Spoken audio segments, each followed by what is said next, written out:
Dia 1. Criados para sermos filhos.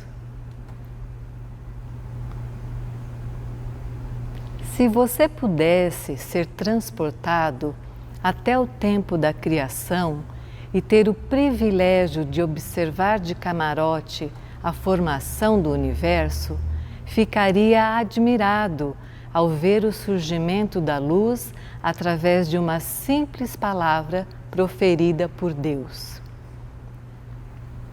Observaria espantado a separação entre a terra e as águas sobre a superfície do globo, como se Deus esculpisse o contorno da terra com as próprias mãos.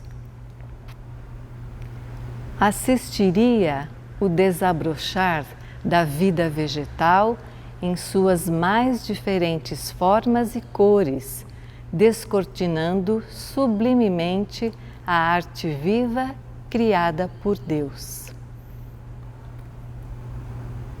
Também veria o Senhor criar os animais em seus diversos tipos e tamanhos, colocando-os sobre a superfície da terra, nas águas e nos céus. Por último, testemunharia Deus criar sua obra-prima, o ser humano. Notaria o Eterno moldando o ser humano com as próprias mãos, delineando-o como a sua própria imagem e semelhança.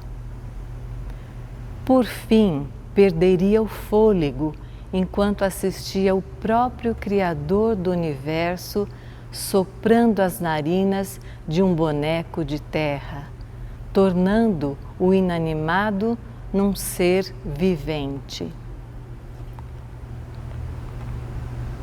No entanto, ao falarmos sobre as maravilhas da criação, não podemos deixar de mencionar que antes de conhecermos a verdade da criação descrita nas Escrituras, você e eu nascemos em um lar que não conhecia toda a verdade revelada de Deus. O que eu quero dizer é que antes do novo nascimento descrito em João 3, 5 a 7, todos nós tínhamos ideias erradas quanto à nossa origem e com relação à criação do mundo. Por isso, precisamos ter clara a verdade bíblica de que o mundo e tudo o que nele existe foi feito de um único Deus, o mesmo Deus revelado na pessoa de Jesus Cristo e que um dia se revelou a você. Ao falar do começo da vida, não posso deixar de comparar esta cena da criação do mundo com o que acontece quando um pai espera a chegada de seu filho.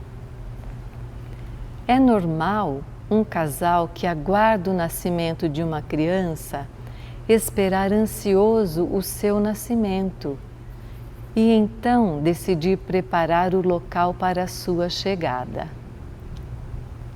Normalmente separa-se um quarto na casa que passa a ser arrumado e ornamentado de maneira mais amável possível.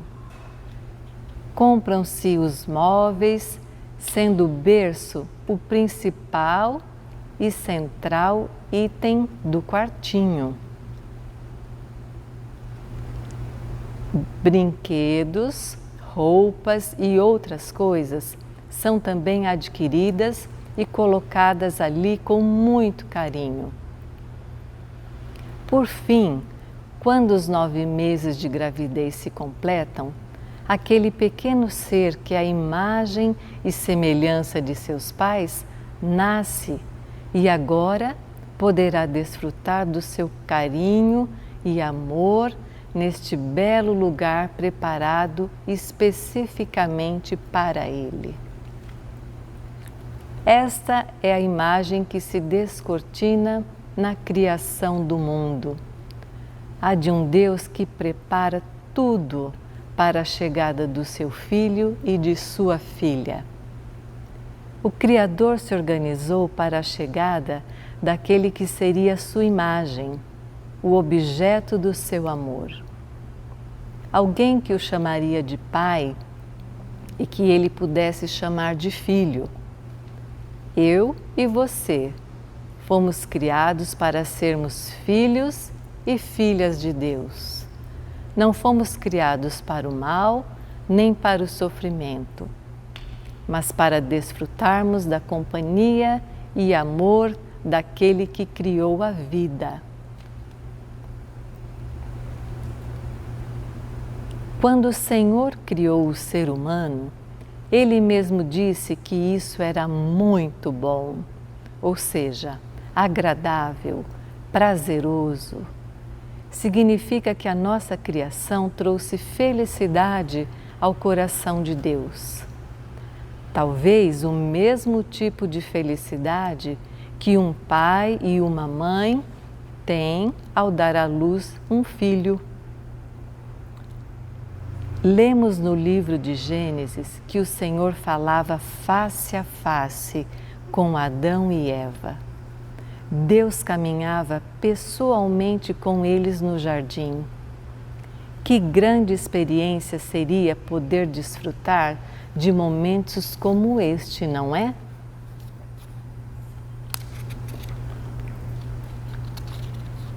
Só podemos imaginar o que Deus e os primeiros seres humanos faziam no início de tudo, quando ainda não havia o pecado. Que momentos maravilhosos eles devem ter tido. Lembro-me de quando minha primeira filha nasceu e experimentei a alegria de levá-la da maternidade para casa. A satisfação não cabia dentro de mim. Creio que esse sentimento tenha sido uma pequena expressão do inexplicável amor que Deus tem por nós. No entanto, sabemos que a história teve uma triste reviravolta que acabou causando a infeliz e sofrida situação que a humanidade se encontra hoje. Um invasor angelical se infiltrou no jardim do Éden e, de acordo com o relato de Gênesis 3, implantou neste mundo perfeito uma semente de imperfeição. Esta semente se chama pecado. E falaremos melhor sobre isto amanhã. Hoje, entretanto, você deve olhar para a criação original de Deus. A criação sem pecado, sem dor, sem doenças, sem o mal, é a intenção original do nosso Criador.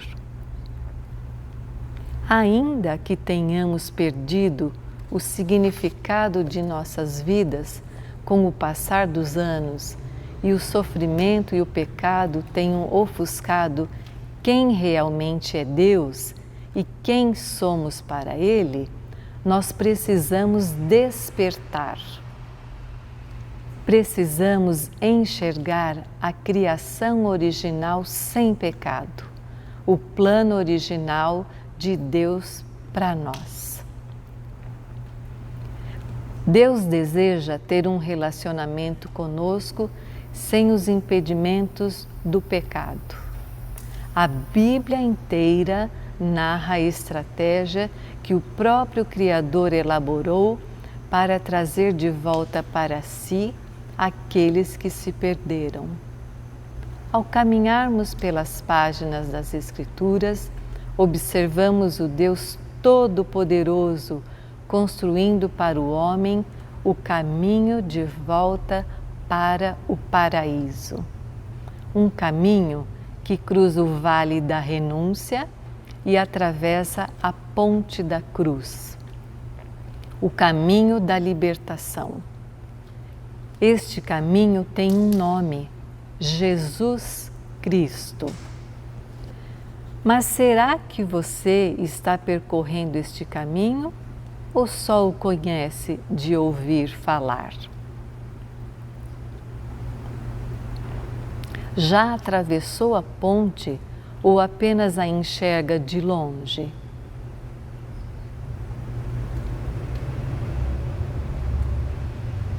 Que tal colocar os pés na estrada e começar hoje a maior e mais importante jornada de sua vida?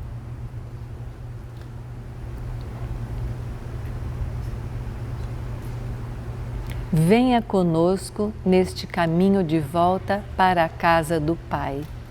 Ele está te esperando.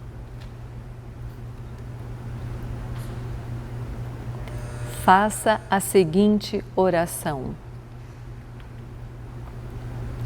Senhor Deus, Criador de todos os céus e da terra, te convido a falar comigo nestes dias que farei este devocional. Por favor, me ajude a voltar para o lugar onde o Senhor mora. Me mostre o caminho, pois estou perdido. Quero muito ouvir sua voz e poder te chamar de Pai. Em nome de Jesus, amém.